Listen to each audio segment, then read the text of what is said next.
Hello students आज हम पढ़ेंगे factor affecting wages and salary system of payment. ठीक है, तो देखिए सबसे पहले फर्स्ट है ability to pay. The ability of the industries to pay with the influence wages rate to be paid if the concern is running into losses then it may not be able to pay higher wages rate. A profitable enterprise may pay more to attract good workers. During the period of prosperity, worker are paid higher wages because management want to share the profit with labor. ठीक है, तो जो industry है factor कैसे affect करते हैं wages और salary को, है ना, ये पढ़ रहे हैं। तो पहला है एबिलिटी टू पे। तो इंडस्ट्री जो भी कंपनी है, जो भी ऑर्गेनाइजेशन है, जो भी इंडस्ट्री है, उनकी कितनी कैपेसिटी है, कितनी कैपेबिलिटी है वर्कर को पे करने की। अगर ऑलरेडी इंडस्ट्री लॉस में चल रही है या कम प्रॉफिट कमा रही है तो अपने वर्कर को कम पेमेंट करेगी, हायर जो वेजेस है वो नहीं दे पाएगी। ठीक है, लेकिन अगर एक प्रॉफिटेबल एंटरप्राइज है, ठीक है, एक ऐसा ऑर्गेनाइजेशन, एक ऐसी इंडस्ट्री है जो बहुत ज़्यादा प्रॉफिट कमा रही है, तो वो अब अच्छे से वर्कर्स काम करे, उसको अट्रैक्ट करने के लिए अच्छी सैलरी पे करेगी। ठीक है, नेक्स्ट है डिमांड एंड सप्लाई। ठीक है, लेबर मार्केट कंडीशन और डिमांड और supply focus to operate at the nation and local level of determination of wages. When the demand of the particular type of skill labour is more and supply is less then the wages will be more. On the other hand, if supply is more, demand on the other hand is less, then people will able to lower wages rate also. मतलब labour का जो supply है, ठीक है, वो कैसा है, demand और सप्लाई, मतलब हमको जो स्किल्स चाहिए हमारे वर्कर्स में, हमारे लेबर में, क्या वो बहुत सारे लेबर से उस काम को करने के लिए बहुत सारे लोग अवेलेबल हैं, उनकी सप्लाई अच्छे से अवेलेबल है। अगर ऐसा है कि बहुत सारे लोग हैं तो सामने वाला कम पे करेगा, इंडस्ट्री जो है कम पे करेगी। लेकिन अगर वही है कि हमारे पास जो भी है वर्कर, ठीक है, जो भी स्किल चाहिए उसकी सप्लाई बहुत ज़्यादा है, बहुत ज़्यादा वर्कर हैं, ठीक है, तो क्या करेंगे, उनको लोअर देंगे। लेकिन अगर सप्लाई कम है, ठीक है, वैसे स्किल्स के लोग मिलते नहीं हैं तो ज़्यादा वेजेस पे किया जाएगा। ठीक है, अगर हमारे पास बहुत सारे कैंडिडेट हैं हमारे जॉब के लिए तो हम क्या करेंगे, लोअर पेमेंट करेंगे। तो ये भी इफ़ेक्ट करता है। Prevailing market rates. ठीक है, no enterprise can ignore the prevailing wages rate. The wages rate paid in the industry और other concern at the same place with the form of base of fixed wages rate in a unit. If a unit concern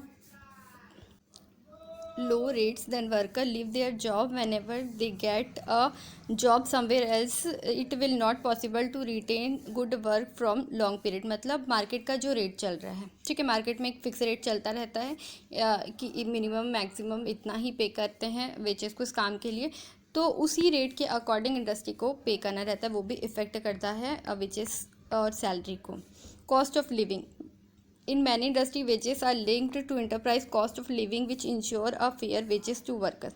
The wages rate are directly influence the cost of living of place.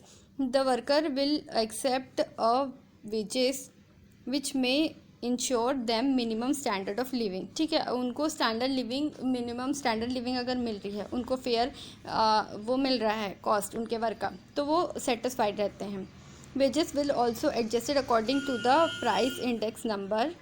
The increasing in price index number is encode the purchasing power of the worker. They will demand higher wages. When the price are stable, the frequent wages increase may not be required. ठीक है, living standard के according उनको price मिलता है, उनको salary मिलती है, तो वर्कर जो है सेटिस्फाइड रहते हैं। Bargaining of trade union. ठीक है, the wages rate are also influenced by the bargaining power of trade union. Stronger the trade union, higher will be the wages. The strength of the trade union is judged by its membership, financial position, type of leadership. ठीक है, अगर labour लोगों का जो भी trade union है वो है, तो उसके अगर वो बहुत ही ज़्यादा स्ट्रॉन्ग है तो वेजेस हायर रहेगा, और स्ट्रॉन्ग नहीं है तो वो कम रहेगा। नेक्स्ट है प्रोडक्टिविटी। ठीक है, productivity is contribution of work in order to increase the input. ठीक है, अगर देखो सीधी बात है कि अगर प्रोडक्टिविटी अच्छी हो रही है, ठीक है, काम अच्छा हो रहा है, प्रोडक्टिविटी अच्छी हो रही है, रिजल्ट अच्छा मिल रहा है, प्रॉफिट अच्छा मिल रहा है, तो फिर जो है सैलरी जो है, वेजेस जो है ज़्यादा रहेगी। उसके बीच में मे बी उनको एडिशनल बोनस भी ऑफर किया जाएगा ना, काम के अकॉर्डिंग। अब है गवर्नमेंट रूल। अगर गवर्नमेंट ने वर्किंग कंडीशन को सुधारने के लिए, to improve the working condition of workers, government में pass the legalization for fixed minimum wages of workers. ठीक है, गवर्नमेंट भी रूल्स पास, उन्होंने बहुत सारे रूल पास किए हैं और ज़रूरी रहता है तो वो और भी रूल्स पास करती है, जिसमें भी ensure them a minimum level of living in under developed country. Bargaining power of the labor is weak and employer try to exploit worker by paying the lower wages. मतलब जो डेवलप्ड कंट्री है, ठीक है, under developed company, वहाँ क्या होता है कि वर्कर का जो भी यूनियन ट्रेड है, ठीक है, वो लो है, तो एम्प्लॉयर क्या करते हैं, ज़्यादा बार्गेनिंग करके उनको कम वेजेस पे करते हैं। In India minimum wages act 1948 was passed empower government to fix the minimum wages to the worker. ठीक है, गवर्नमेंट ने मिनिमम वेजेस एक्ट 1947 पास किया था ताकि वेजेस को मिनिमम जो है जितना भी एक अमाउंट है वो मिलना ही चाहिए। Similarly many other important legalisation pass by government to help and improve the wages structure. इसी तरीके के और भी बहुत सारे जो है एक्ट गवर्नमेंट ने बनाए हैं ताकि वेजेस जो भी लेबर है उनका शोषण ना हो सके। अब लास्ट है कॉस्ट ऑफ ट्रेनिंग।